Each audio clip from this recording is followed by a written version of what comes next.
Selamat siang Bapak, apa kabar? Baik, alhamdulillah. Sebelumnya perkenalkan kami sebagai siswi dari kelas 10 IPA 1. Nama saya Kaiwa Putri Mulyawan dan teman-teman saya Nino Pramunadia, ada Lia Sindi. Alhamdulillah Kerja. Kalau Bapak berkenan, saya ingin sedikit mewawancarai Bapak berkenaan dengan profesi yang telah Bapak geluti selama bertahun-tahun untuk menjadi guru. Sebagaimana yang tadi sudah saya katakan, Pak, saya mewawancarai Bapak berkenaan dengan profesi yang Bapak geluti sebagai seorang guru. Apa bisa kita mulai wawancaranya, Pak? Silakan Bu. Tapi sebelum itu kami ingin meminta maaf jika telah mengganggu waktunya, barangkali Bapak sedang sibuk. Baiklah, saya mulai ya, Pak. Siapa nama lengkap Bapak? Nama lengkap Bapak Syaiful Hadi, biasa dipanggilnya untuk sekarang ini Pak Hadi, biasa dipanggil nama panggilannya ya. Berapa umur Bapak sekarang? Umur saya baru kepala 31 ya. Asal Bapak dari daerah mana? Untuk tempat tinggal yaitu di Desa Mandalawangi, lebih tepatnya di Dusun Kedung Payung ya, Desa Mandalawangi, Kecamatan Sukasari, yaitu menuju ke arah Pamanukan. Apa Bapak sebelumnya memiliki cita-cita sebagai guru? Sebenarnya kalau dimiliki cita-cita itu muncul ketika sudah beres kuliah. Ya, awalnya kenapa ingin masuk di dunia pendidikan, atau terutama di bidang mata pelajaran matematika, karena suka matematika. Sudah beres dituntut, akhirnya ya harus tidak mau karena diawali dengan di dunia pendidikan, maka harus pun terjun di dunia pendidikan.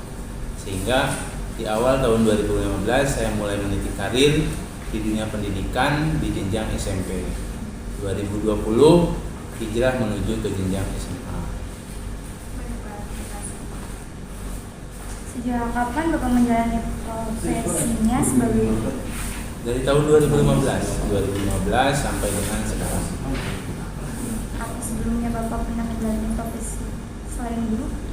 Selain guru pernah, yaitu di dunia desain grafis pernah, di dunia fotografer juga pernah, dan yang terakhir yang diisi kegiatan ketika kuliah yaitu di event organizer, yaitu beberapa kegiatan yang dulu pernah Bapak lakukan sebelum terjun di dunia pendidikan.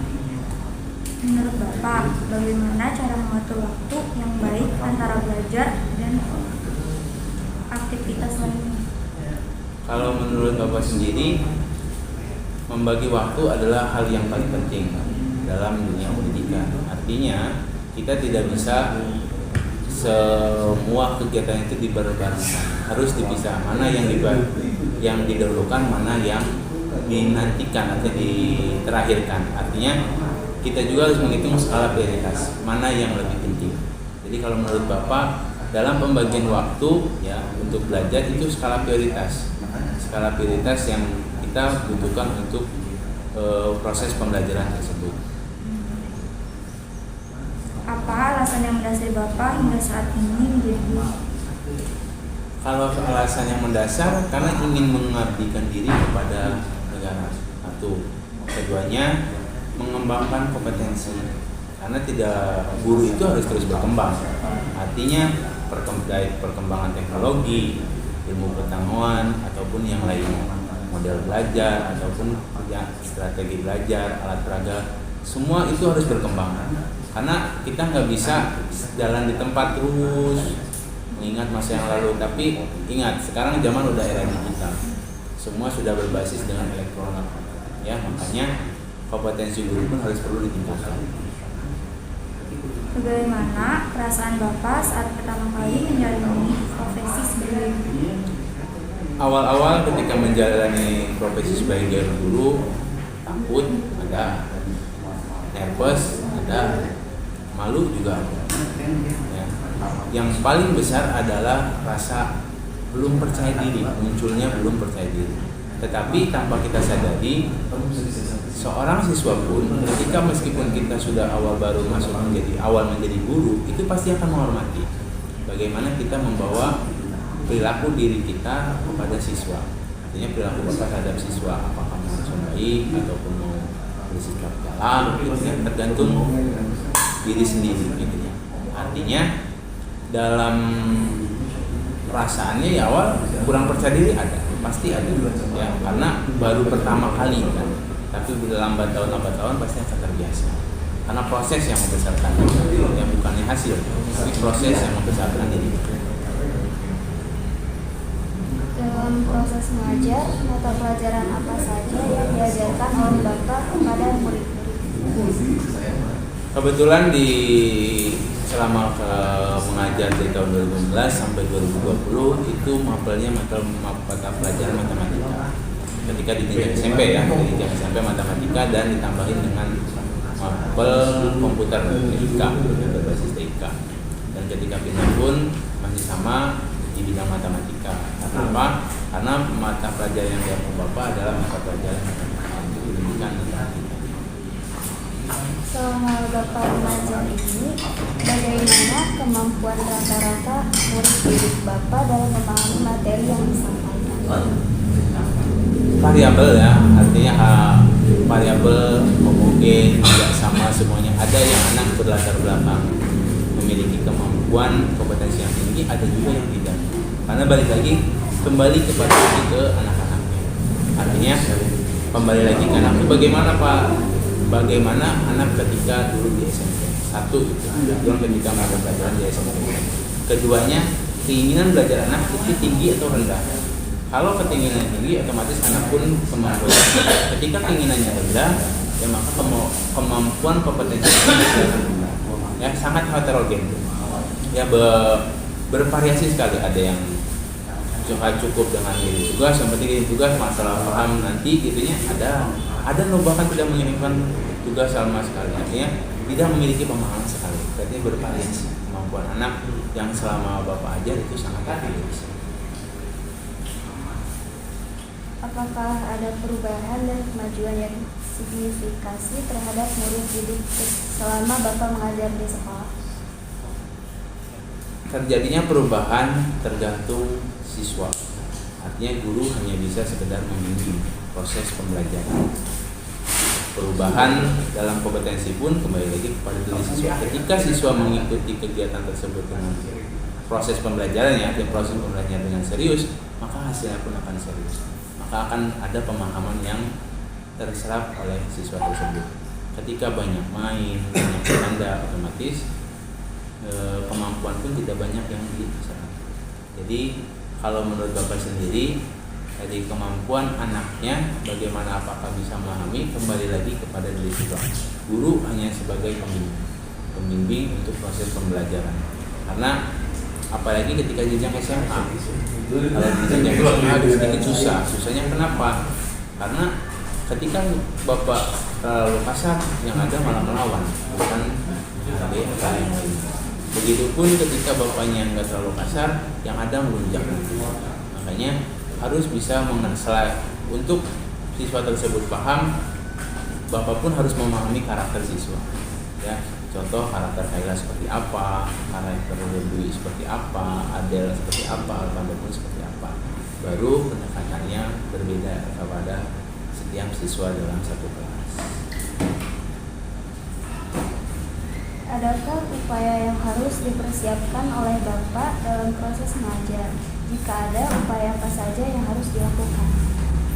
Upaya yang Bapak lakukan ketika proses belajar adalah memahami materi lebih dalam. Jadi selain mengenal karakter siswa, materi pun harus dipahami lebih daripada siswa. Artinya kompetensi penguasaan materi pun harus dikuasai oleh guru tersebut sebelum melakukan proses pembelajaran. Apa ada kesulitan yang dialami oleh Bapak dalam proses menyampaikan materi? Kesulitannya menurut Bapak itu sebenarnya bukan kesulitan ya, kalau bisa dikatakan kesulitan bisa juga tidak ya. Artinya kesulitan di sini adalah membaca karakter anak, membaca membaca karakter supaya penyampaian yang materi Bapak sampaikan itu bisa diterima oleh siswa. Ya, jadi kesulitan yang Bapak alami ketika proses pembelajaran adalah dari segi penyampaian, karena kemampuan anak itu berbeda-beda. Ada yang high, ada yang low.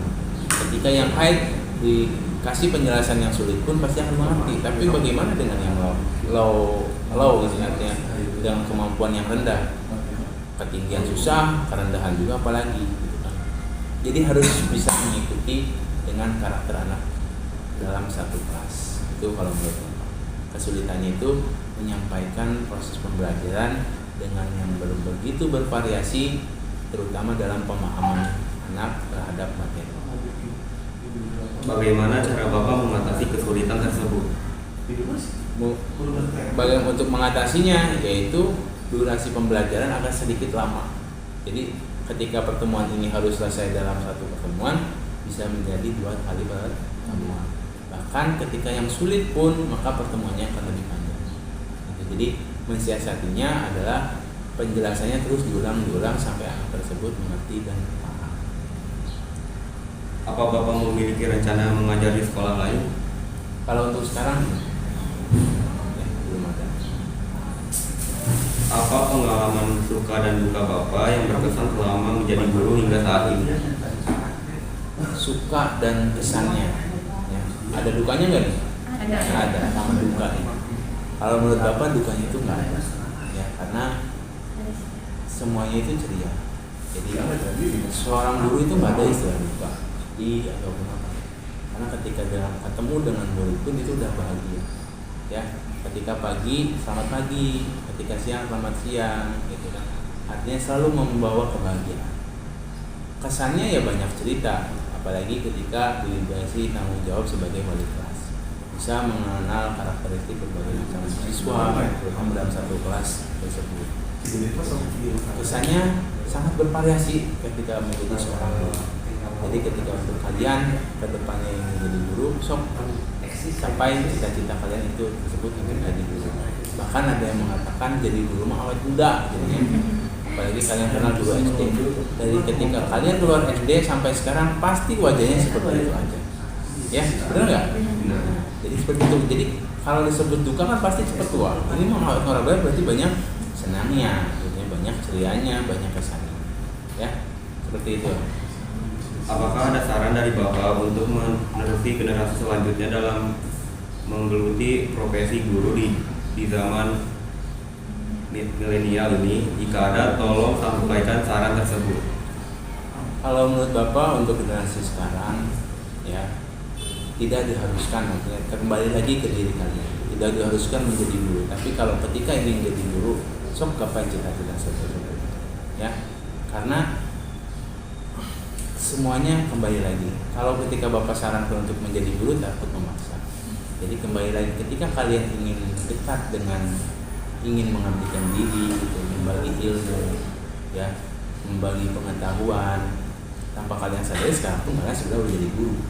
Ya, cuma belum guru teman sebaya, membagi ilmu dengan sesama teman.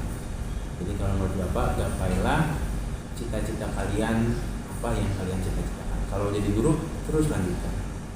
Ya, di zaman sekarang yang ada digital, di zaman sekarang yang teknologinya udah canggih, berbeda dengan zaman-zaman dulu sekarang. Jadi kalau menurut Bapak, gapailah cita-cita kalian, entah itu mau jadi guru ataupun di bidang lainnya. Ya, paling itu. Baik Pak, pertanyaan terakhir, sampai kapan Bapak akan menekuni sebagai guru? Mungkin ya tidak ditentukan juga ya, tapi kalau misalkan keinginannya ya sampai nanti seterusnya, ya seterusnya. Tidak ada istilah berhenti untuk mengabdikan diri, apalagi berbagi tentang ilmu, ya, dan pengetahuan. Jadi tidak ada hentinya, ya. Kalau misalkan sampai kapan, ya terus gitu ya, tidak ada hentinya. Bahkan ketika dikasih untuk waktu sudah misalkan sudah 60 tahun, tetap menjadi gugur sebagai seorang guru, membagikan pengetahuan kepada generasi-generasi selanjutnya. Mungkin itu jawaban. Baik Pak, cukup sekian pertanyaan dari kami. Terima kasih atas waktu yang telah Bapak berikan. Mohon maaf jika ada kurang lebih baik dalam pengucapan atau apapun. Saya mohon minta maaf sebesar-besarnya. Terima kasih.